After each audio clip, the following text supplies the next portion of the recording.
मित्रों नमस्कार। भारत माता की जय, वंदे मातरम, जय श्री राम। मित्रों मैं दिलीप पांडे, स्वागत है आपका मेरे YouTube चैनल में।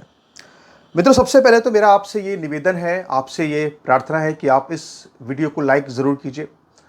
आप इस वीडियो पर अपने कमेंट ज़रूर लिखिए और आप ये वीडियो पूरा देखिएगा, क्योंकि जब इस वीडियो को आप पूरा देखेंगे तो इस वीडियो की रीच बढ़ेगी, हमारी आवाज़ दूर दूर तक पहुँचेगी। और जब हमारी आवाज़ दूर दूर तक पहुँचेगी तो देश के जो दुश्मन हैं, जो देशद्रोही हैं, उनका मनोबल टूट जाएगा। तो मित्रों आज हम जरा शुरुआत करेंगे। आप एक बार फिर से यूजीसी को लेकर के पूरे देश के अंदर जो एक माहौल बना हुआ है, उसी माहौल पे लगातार देश के अंदर चर्चा हो रही है। और कल मैंने एक वीडियो बनाया था और मैंने उस वीडियो में आपको ये बताया था कि किस तरह से कल जो मेरठ में प्रधानमंत्री मोदी की रैली हुई उसमें भीड़ ही नहीं उमड़ी।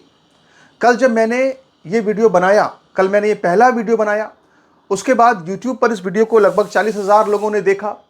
इसके बाद फिर इस वीडियो को Facebook पर भी बहुत तेज़ी से लोगों ने देखा।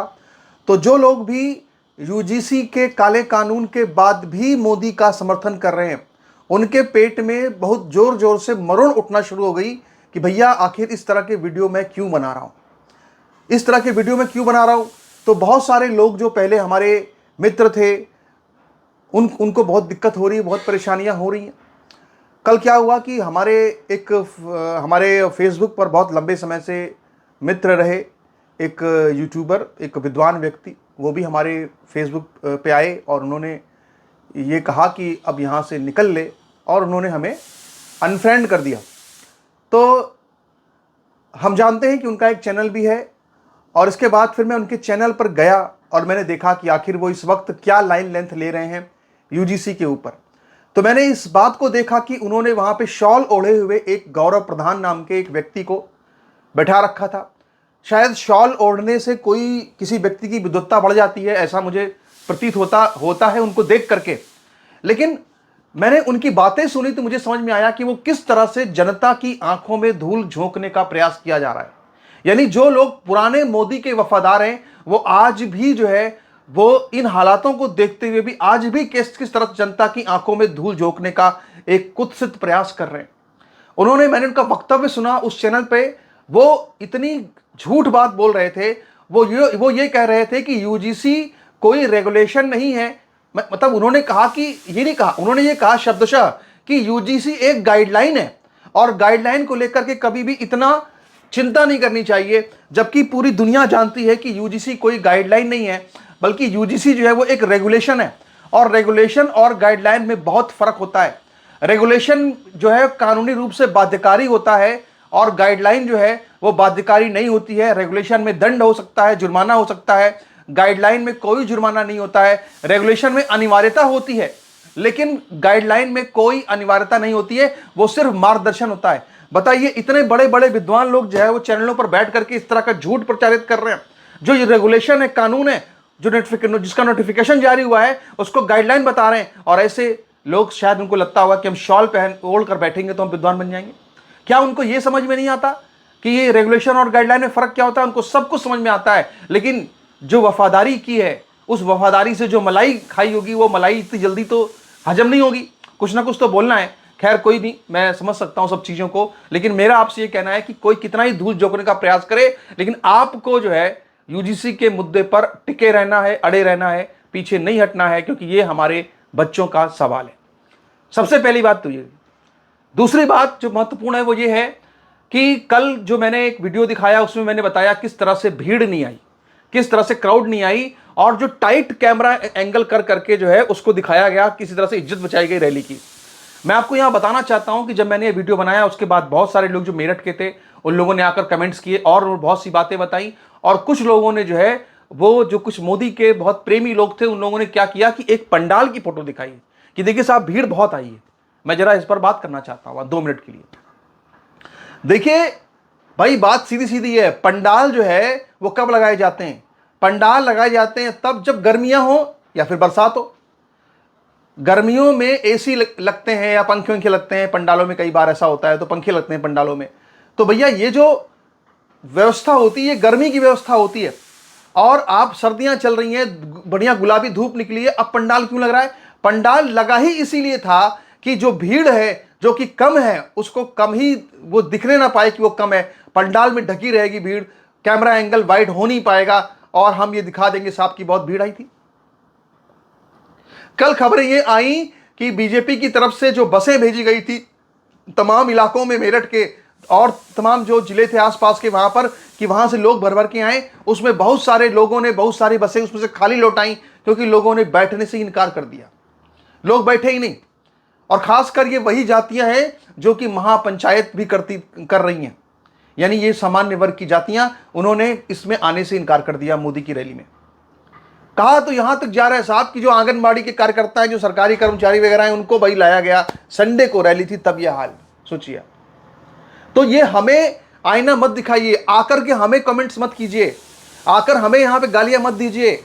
आप जो हमारी जेन्युइन मांग है, जो हमारी 2-3-4 मांगे हैं, उसको पूरा कर दिया जाए, बात खत्म हो जाएगी, कोई समस्या नहीं है। और हम आप फिर से कह रहे हैं हमारी मोदी से हमको प्रॉब्लम है, हम मोदी को नहीं देख सकते अब इस तरह से, चाहे मोदी ने कुछ भी किया हो, लेकिन मोदी ने जो हिंदुओं को तोड़ने का काम किया इसके साथ कभी कोई खड़ा नहीं हो सकता है। लेकिन हाँ, योगी जी के प्रति हमारा पूरा समर्थन है, इसमें कोई दो राय नहीं है, ये हम आपसे कहना चाहते हैं। अब हम लौटते हैं जरा जो हमारे आज का विषय है चैनल का। हमारा विषय क्या है? 1 मिनट जरा रुक जाइए, लगता है कि काफ़ी आवाज़ें आ रही हैं।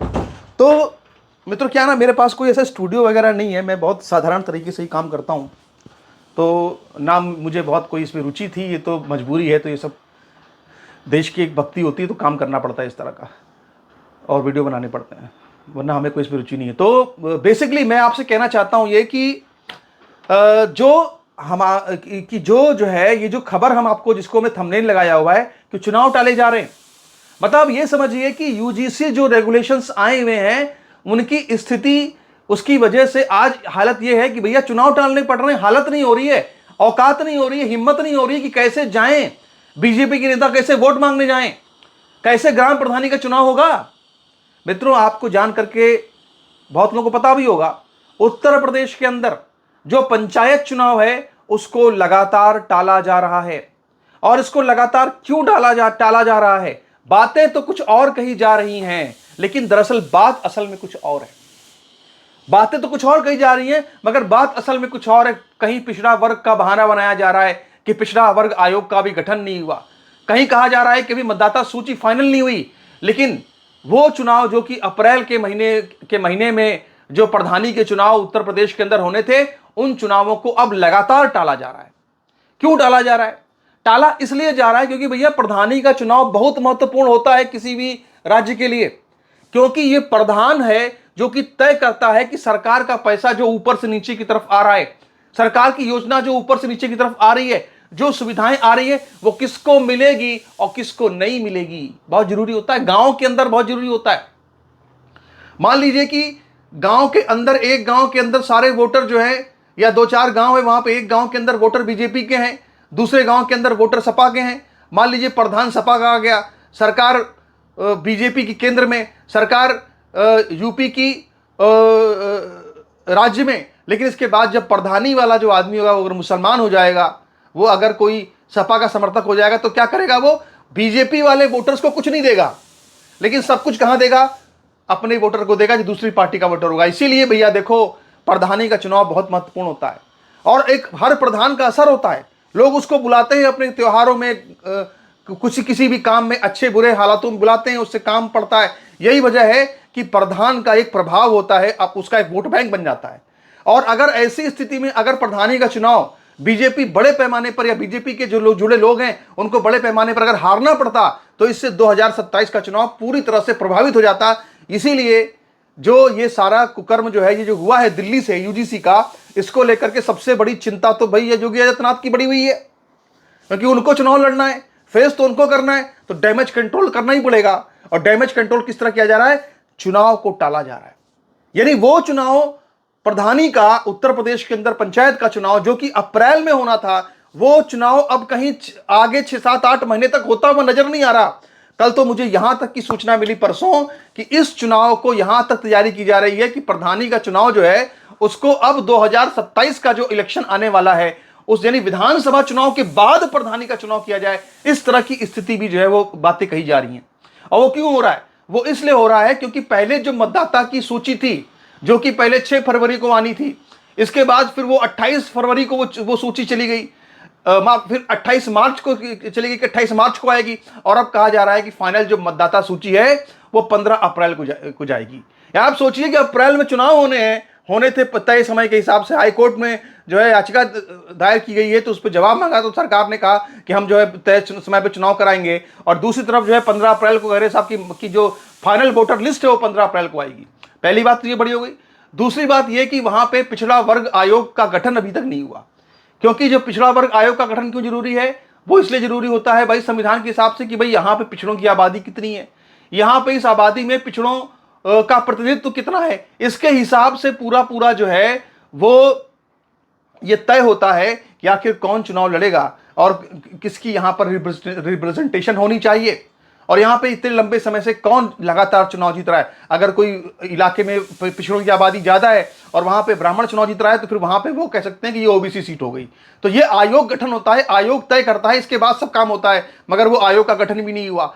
लेकिन ये तो एक अलग विषय है। हम समझ रहे हैं कि भाई ये जो मुसीबत योगी जी के सामने खड़ी कर दी है दिल्ली से, इसको हैंडल करने के लिए तो योगी जी जो चाहे वो करेंगे, जो हो सकता है सब कुछ करेंगे। लेकिन सबसे बड़ी सबसे महत्वपूर्ण बात क्या है?